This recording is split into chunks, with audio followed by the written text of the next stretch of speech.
അപ്പോൾ ഇപ്പം ടീനേജേഴ്സിൻ്റെ താഴെയുള്ള കുട്ടികളുടെയും തന്നെ വളരെ ചെറുപ്പത്തിൽ തന്നെ ഈ പ്രശ്നങ്ങളൊക്കെ കണ്ടു തുടങ്ങിയിട്ടുണ്ടെന്ന് തോന്നുന്നു അല്ലേ?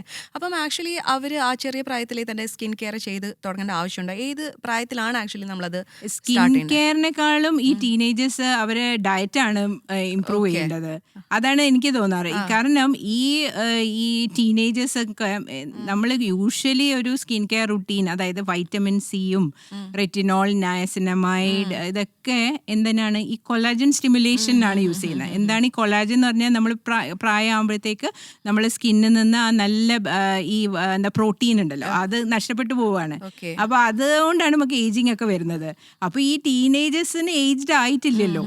അവര് ബിലോ 30 ഉള്ള ആൾക്കാര് എന്തിനാണ് ഇങ്ങനത്തെ ഒരു സ്കിൻ കെയർ റൂട്ടീൻ, ഇങ്ങനത്തെ സാധനങ്ങളൊക്കെ ഇല്ല. ഈ കൊളാജൻ സ്റ്റിമുലേഷൻ ഓവറായിട്ട് യൂസ് ചെയ്യേണ്ട കാര്യമില്ലല്ലോ. അവര് നമ്മൾ 30+ കഴിഞ്ഞാലാണ് ഇങ്ങനെ കൊളാജൻ നമ്മളെ സ്കിന്നിൽ നിന്ന് നഷ്ടപ്പെടുകയും അപ്പോഴാണ് നമ്മൾ ഈ ആന്റി ഏജിങ് ക്രീംസ് ഒക്കെ യൂസ് ചെയ്യേണ്ടത്. നൗ ഈ ടീനേജേഴ്സ് അവര് ഇൻഫ്ലുവൻസ്ഡ് ആണ് ഈ പ്രോസസ് ഫുഡും അങ്ങനത്തെ ഫുഡല്ലേ അവർ കഴിക്കുന്നത്. അപ്പൊ അവർക്ക് ഈ മൈക്രോ ന്യൂട്രിയൻ ഡെഫിഷ്യൻസി ഞാൻ പറഞ്ഞതല്ലേ, അതാണ് വരുന്നത്. അപ്പൊ അതുകൊണ്ടാണ് അവർക്ക് ആക്നിയും ഹെയർ ഫോളും ഒക്കെ വരുന്നത്.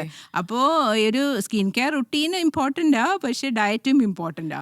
അവിടെയും കൂടി അവർ കറക്റ്റ് ചെയ്യണം, എന്നാലേ അവർക്ക് ഒരു പെർമനന്റ് സൊല്യൂഷൻ ഉണ്ടാവുള്ളൂ. അതേപോലെ തന്നെ ഇപ്പം ടീനേജേഴ്സ് ഒക്കെ ഒരുപാട് മേക്കപ്പ് യൂസ് ചെയ്യുന്നതായിട്ട് കാണുന്നുണ്ട്.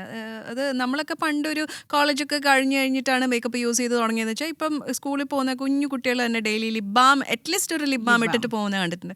സോ അത് ഡെയിലി യൂസ് ചെയ്യുന്നതിനെ കണ്ട് ഞാൻ എവിടേക്ക് വായിച്ചിട്ടുണ്ട്, നമ്മുടെ ഹോർമോൺ ഇംബാലൻസസ് ഉണ്ടാക്കും, അങ്ങനത്തെ കാര്യങ്ങളൊക്കെ കണ്ടിട്ട്.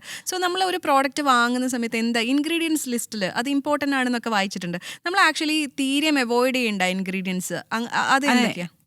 എക്സാക്ട്ലി, അത് വെരി ഇമ്പോർട്ടൻ്റ് ആണ്. അപ്പൊ നമ്മൾ ചീപ്പർ പ്രോഡക്ട്സ് ഒക്കെ യൂസ് ചെയ്യുമ്പോൾ അതിനകത്ത് ഇൻഗ്രീഡിയൻസേ ഉണ്ടാവില്ല. ഇപ്പൊ വൈറ്റനിങ് ക്രീംസ് ഒക്കെ യൂസ് ചെയ്യുന്ന ചില ഗോറി അങ്ങനത്തെ ക്രീം ഭയങ്കര ചീപ്പാണ്, അതിനകത്ത് ഇൻഗ്രീഡിയൻസേ ഉണ്ടാവുള്ളൂ, പക്ഷെ വൈറ്റനിങ്. അപ്പൊ അത് ഭയങ്കര ഇപ്പൊ റീസെന്റ് വന്നില്ലേ, അത് അങ്ങനത്തെ വൈറ്റനിങ് ക്രീംസ് ഒക്കെ യൂസ് ചെയ്തിട്ട് ഇങ്ങനെ കിഡ്നി ഇഷ്യൂസ് അതൊക്കെ അങ്ങനെയായിരിക്കും. അതിൽ ഇൻഗ്രീഡിയൻ്റ് ഞാൻ പലപ്പോഴും അങ്ങനെ പേഷ്യൻസ് വരുമ്പോൾ ചോദിക്കുക, അവർക്കറിയില്ല അതിൽ എന്താ ഉള്ളതെന്ന്.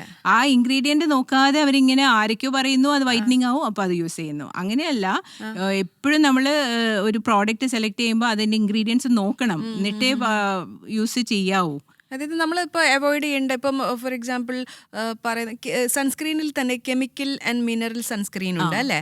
അപ്പം പറയുന്നത് കേട്ടിട്ടുണ്ട് മിനറൽ ആണ് കുറച്ചും കൂടെയും ബെറ്റർ കെമിക്കലിനെ കാട്ടിലും എന്ന്. അപ്പം നമ്മൾ ഡെയിലി യൂസ് ചെയ്യുന്ന ഈ കാര്യത്തിൽ അങ്ങനെ എന്താ ശ്രദ്ധിക്കേണ്ടത്? ഇപ്പോൾ നമുക്ക് ഒരു ഇത് പറയുവാണെങ്കിൽ നമുക്ക് മിനറൽ സൺസ്ക്രീൻ ആണ് നല്ലത്. പക്ഷെ മിനറൽ സൺസ്ക്രീൻ ചിലപ്പോൾ ഒരു ടിൻഡഡ് ഒരു ഇങ്ങനെ എന്താ പറയാ ഒരു വൈറ്റ് കാസ്റ്റ് പോലെ വരുമ്പോൾ അത് നമുക്ക് പ്രസന്റബിൾ അല്ല, അങ്ങനെ പേഷ്യൻസ് പറയാറുണ്ട്.